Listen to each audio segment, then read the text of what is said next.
Welcome to my Vesak vlog. මේ පාර වෙසක් එකට මම මුලින්ම කරේ වෙසක් කූඩුව හදන එක. වෙසක් දවසට දවස් 2කට කලින් මං කඩෙන් ප්ලාස්ටික් කූඩුවක් ගෙනල්ලා මෙන්න මේ විදිහට සවුකල දාලා වෙසක් කූඩුව ඇලෙව්වා. ෆයිනල් අවුට්පුට් එක වීඩියෝ එකේ අන්තිමට බලන්නකෝ. වෙසක් කූඩුව හදන එක ඉතින් මම මගින් නතර කරා. මොකද අපේ අම්මේ මම ආසම කෑමක් රසට හදලා තිබ්බ නිසා.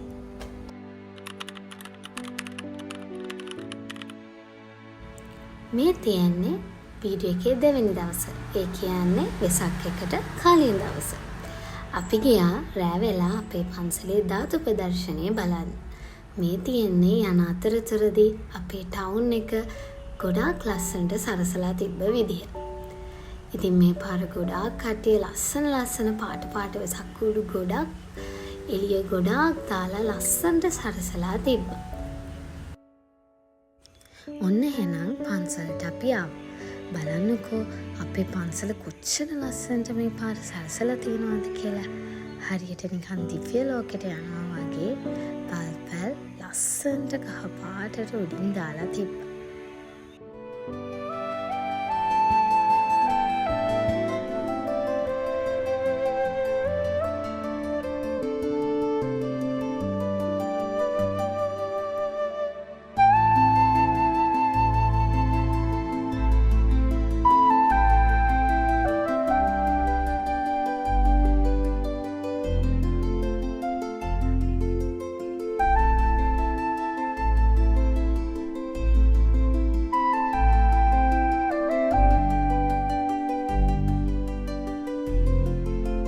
අම්මී මයි මගේ කසිනුවේ තමයි මේ පාර අපි පන්සලට ගියේ.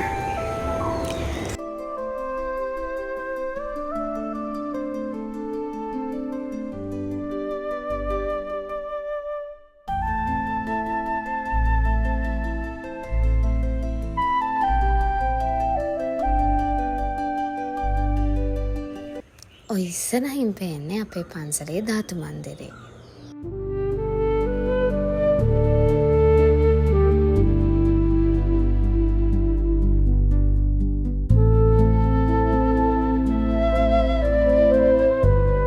ධාතුන් වහන්සේ වැඳලා ඉවර වුණාට පස්සේ ධාතු මන්දිරේම පල්ලෙහා හෝල් එකේ කොසල් රජතුමාගේ සිහින 16 තියෙන ප්‍රදර්ශනයක් තිබ්බා.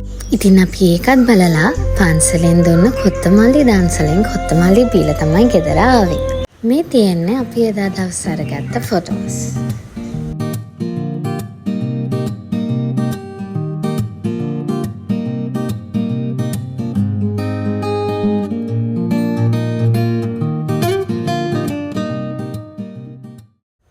ඉතින් වෙසක් දවසත් ආවා. උදේ නැගිටපු ගමන්ම මම කරේ මට හදාගන්න බැරි වෙලා තිබ්බ වෙසක් කූඩුව හදලා ඒක එල්ලපු එක. ඊට පස්සේ අපේ ඔෆිස් එකෙන් පොල් අයිස්ක්‍රීම් දන්සලක් තිබ්බ හින්දා මම උදේම දන්සල තියෙන අපේ ඔෆිස් එකට ගියා. ස්පාර්ක්ලි අපේ ඔෆිස් එකෙන් 3 වෙනි පාරට තමයි මේ පොල් අයිස්ක්‍රීම් දන්සල මේ විදිහට දෙන්නේ.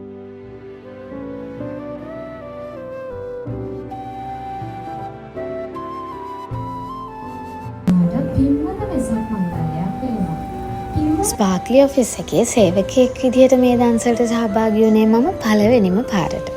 ඉතින් මම ගොඩාක් ස්තුතිවන්ත වෙනවා එතන හිටපු හැමෝටම මටත් මේ වගේ ලස්සන දෙයකට සහභාගී වෙන්න අවස්ථාව දුන්නාට.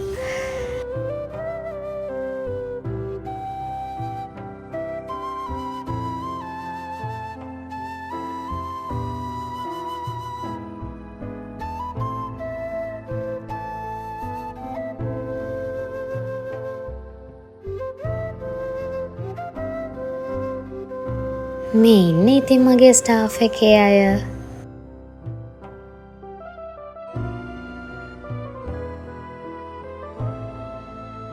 මේ ඉන්නේ මගේ කසින් අක්කා. එයා අපේ ඔෆිස් එකේ එම්ප්ලොයි කෙනෙක් නෙවෙයි. හැබැයි එයාටත් ආසෙ හිතිලා එයාත් මගෙත් එක්කන් අයිස්ක්‍රීම් දන්සලට ආවා.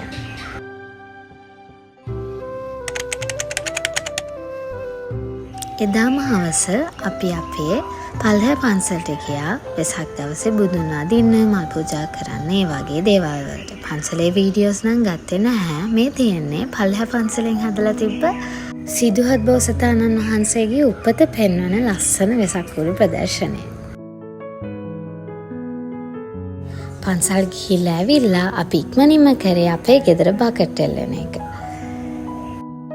මේ පාර වෙසක් එකට අපේ අයියා යකී දෙන්නම ගෙදර නැහැ.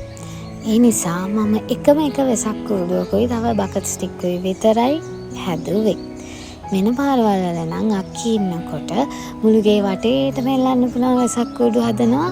අයියා ඉන්නවා නම් අනිවාර්යයෙන්ම නෙළුම් මල්, එතකොට ප්ලේන්, එතකොට තව තරු, ඒ වගේ ගොඩක් ජාතියේ වෙසක් කුරුඩු හදනවා.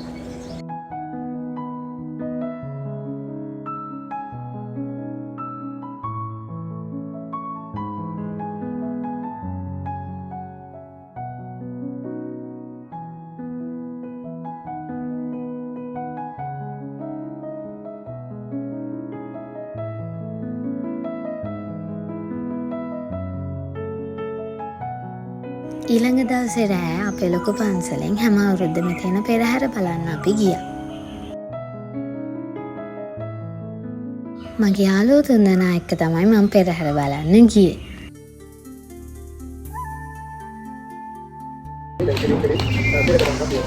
මේ පාරිතින් දන්සල් මොනවටවත් ගියෙත් නැහැ.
මේ පාර පෙරහැර ගොඩක් ලස්සනයි, ගොඩක් දිගයි, ඒ වගේම අලියොත් ගොඩාක් හිටියා.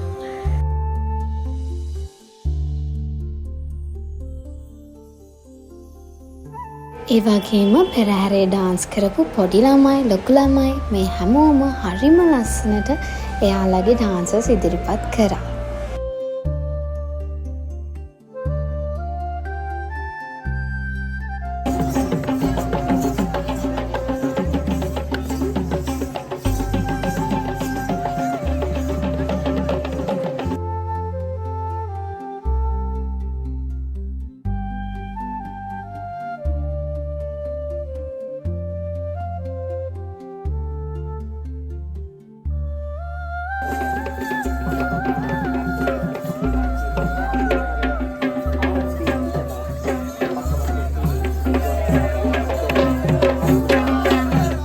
මේ වැඩම කරන්නේ ඉන්දිරාජා, මට මතක හිටියට ඉන්දිරාජා ඇත්තා පිට ධාතුන් වහන්සේ.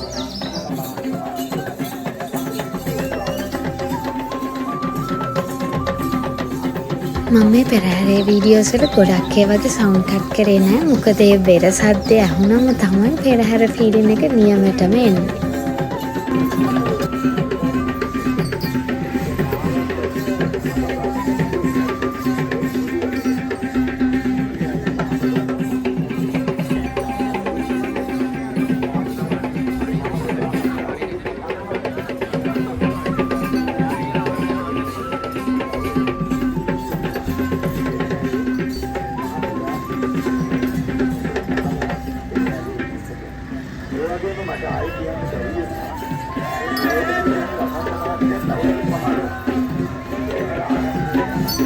ඉතින් මගේ ව්ලොග් එක මෙතනින් ඉවරයි.